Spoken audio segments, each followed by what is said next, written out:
Bom dia, Tati, bom dia a todos que nos assistem.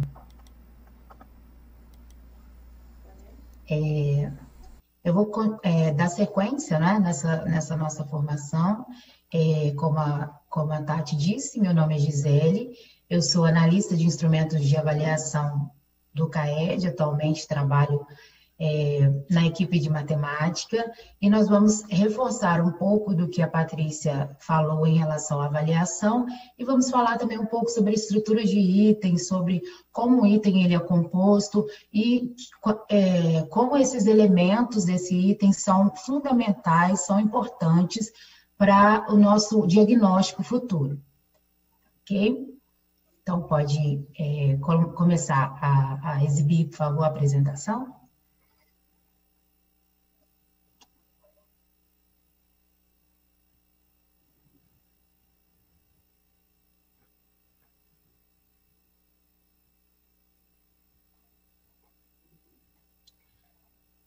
Pode prosseguir. Então, como eu disse, nós vamos reforçar o que a Patrícia falou em relação à avaliação, só para a gente entender um pouco sobre como, tecnicamente, essas avaliações elas são compostas.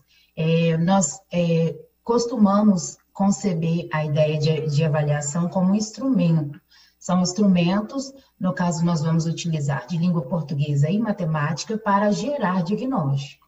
Então, nós teremos a avaliação diagnóstica, né, de retorno às aulas, como já foi dito. Vocês também vão contar com a avaliação processual, que é a avaliação bimestral, e ainda uma terceira avaliação que nós chamamos de avaliação intermediária. Pode continuar. Bem, os objetivos de cada uma delas, nós colocamos para a gente poder entender um diferencial, né? Como o nome já diz, a avaliação diagnóstica, ela vai buscar, como a Patrícia disse, conhecermos o tamanho da defasagem.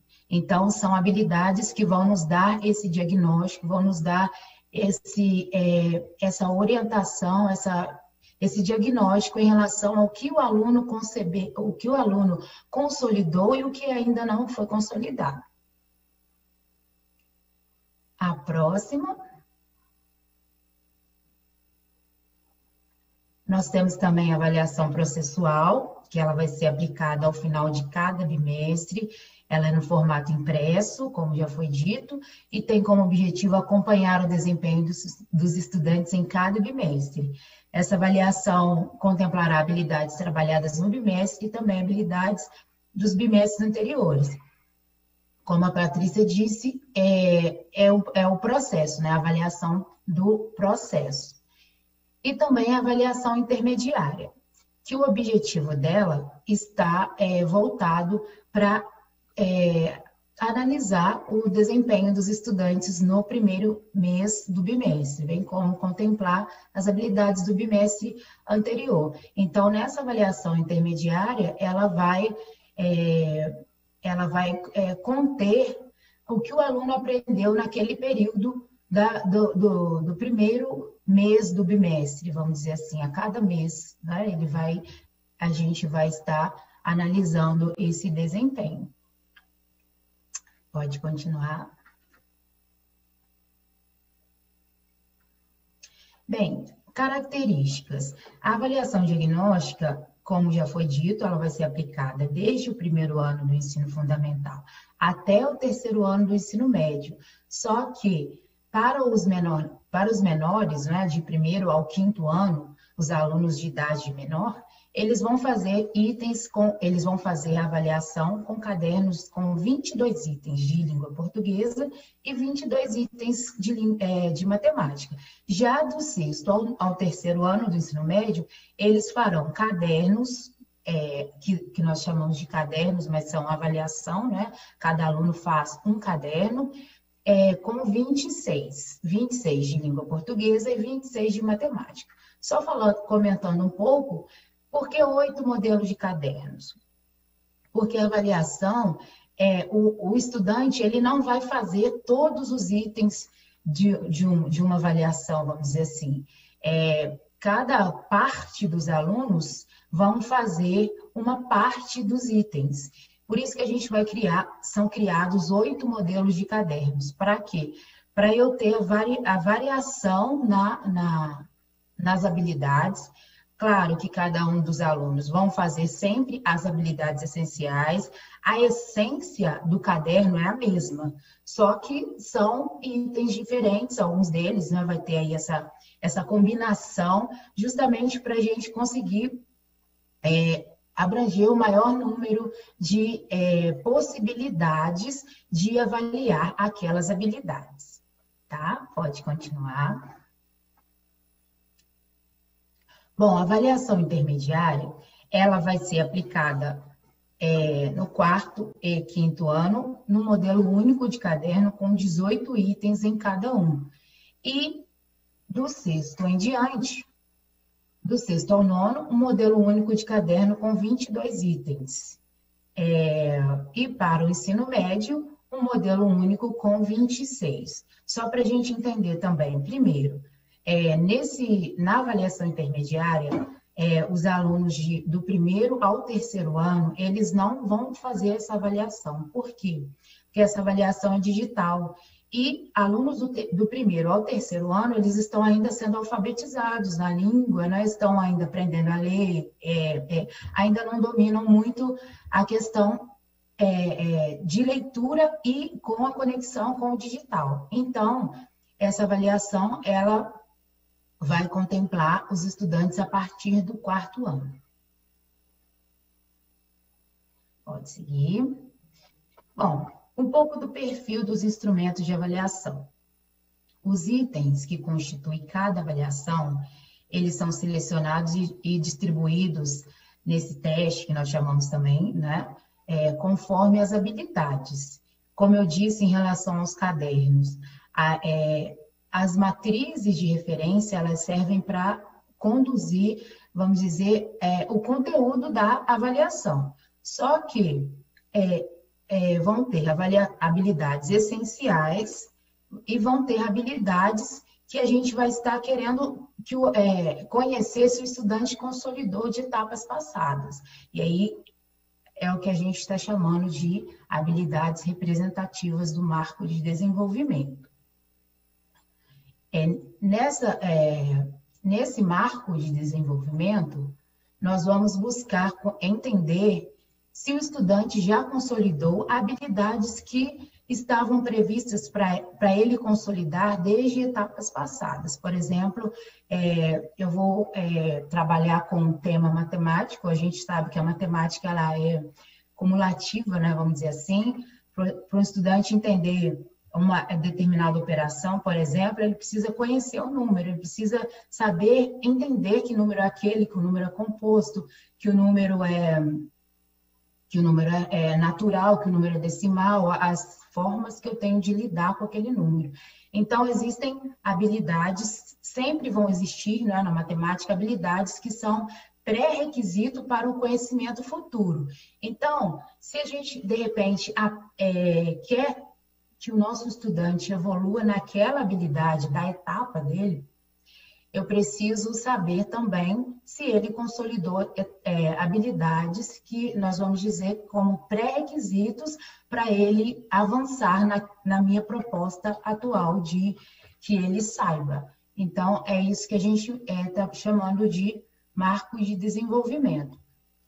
Então, em todas as avaliações, vão conter as habilidades essenciais, como a Patrícia disse, que estão contempladas na matriz, que conversam perfeitamente com o currículo da rede, mas também vão conter as habilidades que nós estamos dizendo como marco de desenvolvimento, que são aquelas que vão estar traduzidas em itens, né? Vão ter itens, vão ter questões na prova, daqui a pouco a gente vai falar mais especificamente o que seria isso, para nós entendermos se o estudante consolidou habilidades que ele deveria ter consolidado em etapas passadas.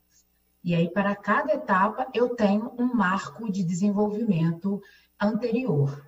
À medida que o aluno do 9º ano, eu vou querer entender se ele consolidou alguma habilidade do quinto ano, então vai ter ali um item específico com a habilidade daquela etapa que eu vou, se ele acertar aquele item, eu vou dizer, vai me dar evidências, né? A gente vai ter essa evidência de que o estudante já consolidou aquela habilidade passada. Tá, ok? É mais ou menos essa a proposta. É o perfil dessas avaliações que vocês vão trabalhar nesse programa de recuperação, aprofundamento, de recuperação e aprofundamento. Pode seguir, por favor. Bem, então a gente, nessa primeira parte, nós falamos um pouco sobre avaliação, e a avaliação, ela é basicamente constituída por itens, ok? E o que seria um item? Bom, falando uma linguagem mais simples para a nossa compreensão, o item é cada questão da prova, é a unidade do teste de avaliação em larga escala, pode ser de múltipla escolha ou aberto.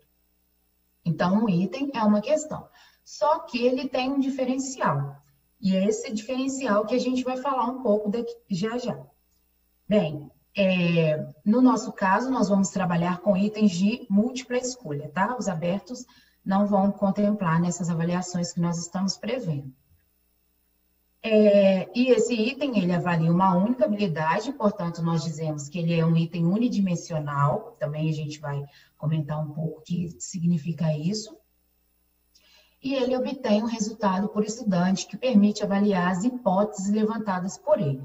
Então, resumindo, um item é uma questão da prova. Nós, como matemáticos, a gente sabe, né, a gente gosta, eu também sou professora de matemática, já atuei em sala de aula, e nós gostamos muito de aplicar uma avaliação, por exemplo, pelo menos eu particularmente gosto, de aplicar uma avaliação em que eu consiga, uma questão na avaliação em que eu consiga explorar vários temas ali dentro, saber se o aluno sabe transitar, ele sabe, por exemplo, quer calcular porcentagem, eu quero ver se ele sabe fazer a conversão do número na sua forma decimal para fracionária, eu quero que ele depois utilize aquele número e aplique numa uma conversão, e por aí vai. Então, é muito comum, e a gente vê isso em questões de vestibular, de processo seletivo, que as questões são assim, não é? Ali começa um raciocínio, o aluno vai percorrendo várias coisas que ele tem que fazer, tem que subir, tem que descer, tem que pular, tem que fazer isso, fazer aquilo. Só que a nossa ideia no item, deixá-lo unidimensional, de maneira que ele esteja relacionado a apenas uma habilidade. Então, foi isso que, resumindo o que a gente falou nesse slide anterior. Eu quero um item, eu quero uma questão fechada, eu quero que esse item esteja relacionado a uma habilidade específica, uma habilidade única, e quero obter, a partir dessa avaliação, desse item, avaliar as hipóteses que os estudantes levantaram para resolver. Tá, ok? É por isso que a gente precisa que esse item seja unidimensional. Como eu disse, nós gostamos, né, de ter uma questão que tenha várias etapas para o estudante fazer.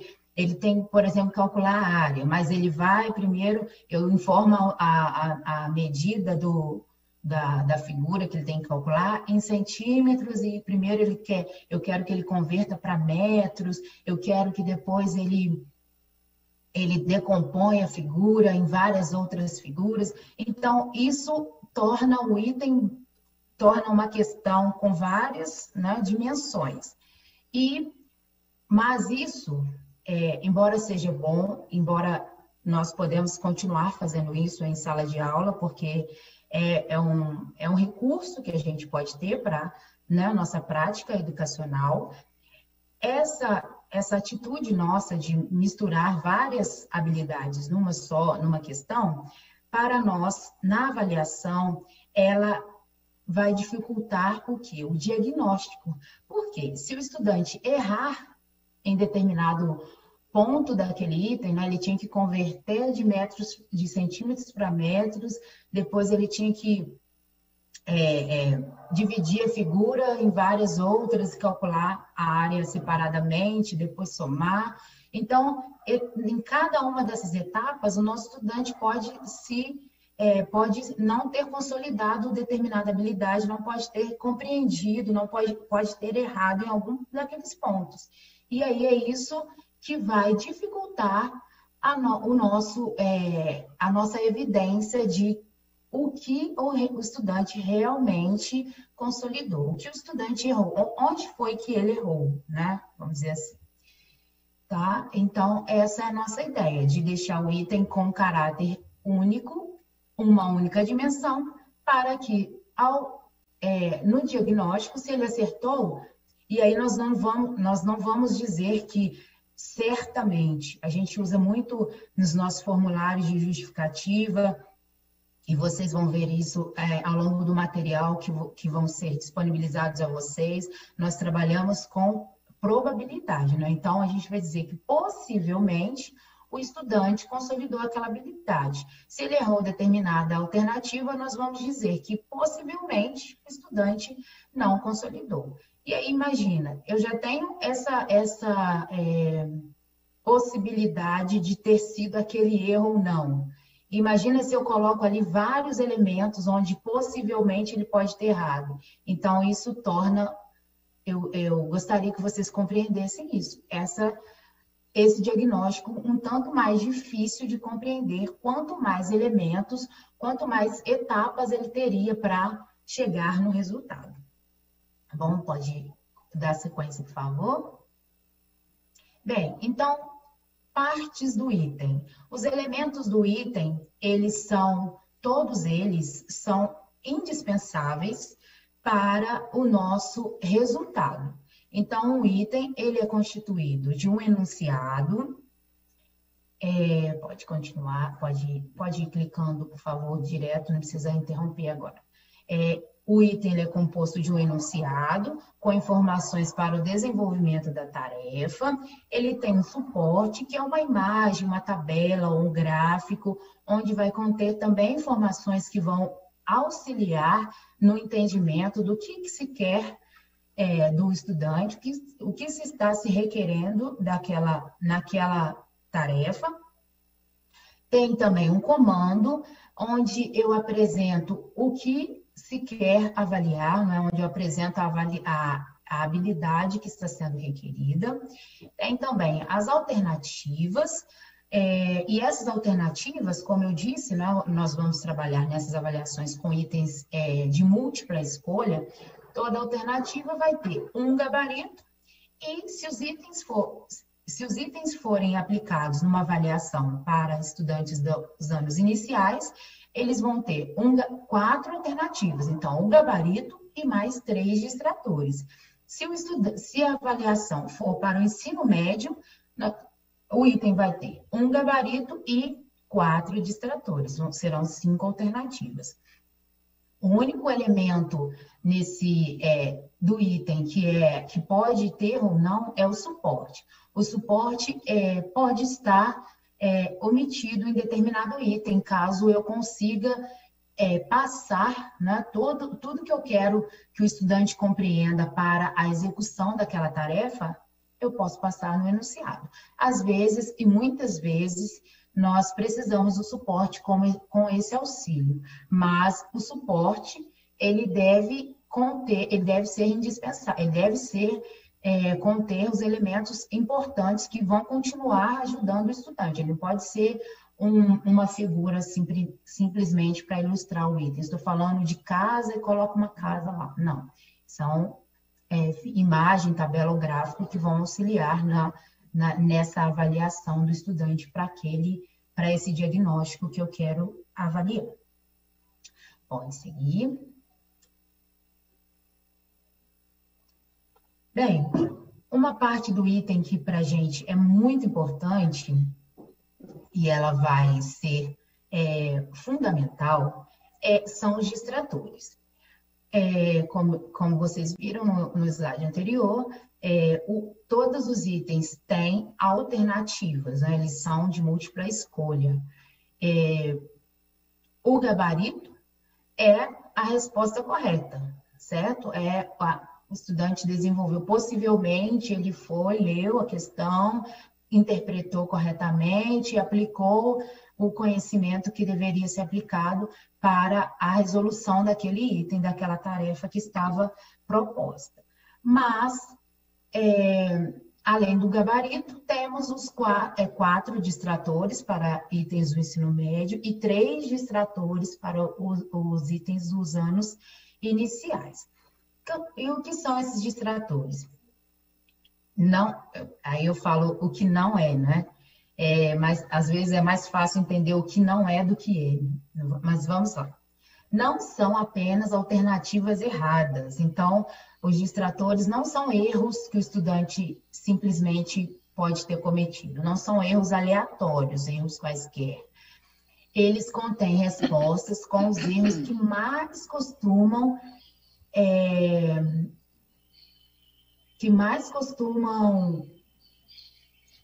que os estudantes mais costumam cometer. Então, ele pode ser caminhos possíveis que o estudante pode ter tomado para chegar naquela resposta.